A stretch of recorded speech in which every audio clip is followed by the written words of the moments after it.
নমস্কার বন্ধুরা, আর যে রূপরাজ চ্যানেলে আপনাদের সবাইকে স্বাগত। আজ আমরা আলোচনা করতে চলেছি শ্রীমদ্ ভাগবত গীতার প্রথম অধ্যায়ের শ্লোক 36। চলুন আগে শ্লোকটি শুনে নিই।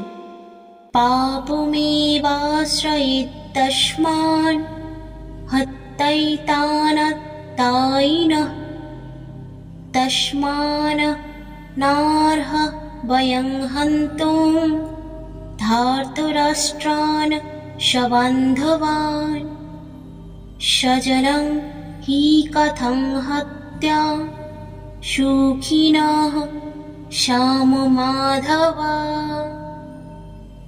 অর্থাৎ অর্জুন বলেন, হে মাধব, ধৃতরাষ্ট্রের পুত্রদের হত্যা করলে আমরা পাপের অংশীদার হব, কারণ তারা আমাদের আত্মীয়।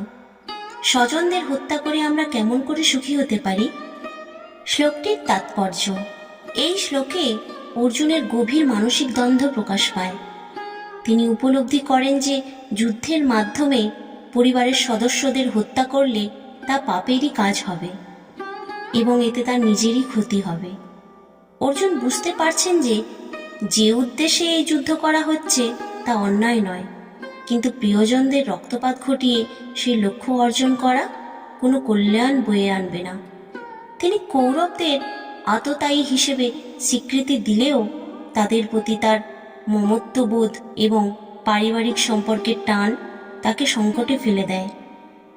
এই শ্লোকটি আমাদের শেখায় যে জীবনের কিছু পরিস্থিতিতে কর্তব্য ও আবেগের মধ্যে ভারসাম্য বজায় রাখা কঠিন হয়ে পড়ে, তবে সঠিক সিদ্ধান্ত নিতে আবেগকে নিয়ন্ত্রণ করাও প্রয়োজন।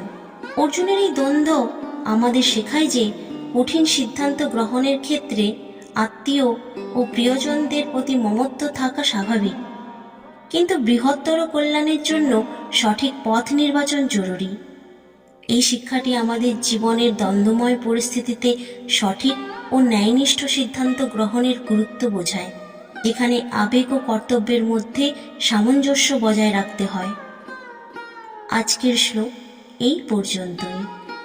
পরবর্তী শ্লোক ও তার তাৎপর্য শোনার জন্য আপনারা আমাদের চ্যানেলটি সাবস্ক্রাইব করে পাশে থাকা বেল আইকনটি প্রেস করুন, যাতে আমাদের ভিডিও আপলোড হওয়ার সঙ্গে সঙ্গে আপনাদের কাছে নোটিফিকেশন চলে যায়।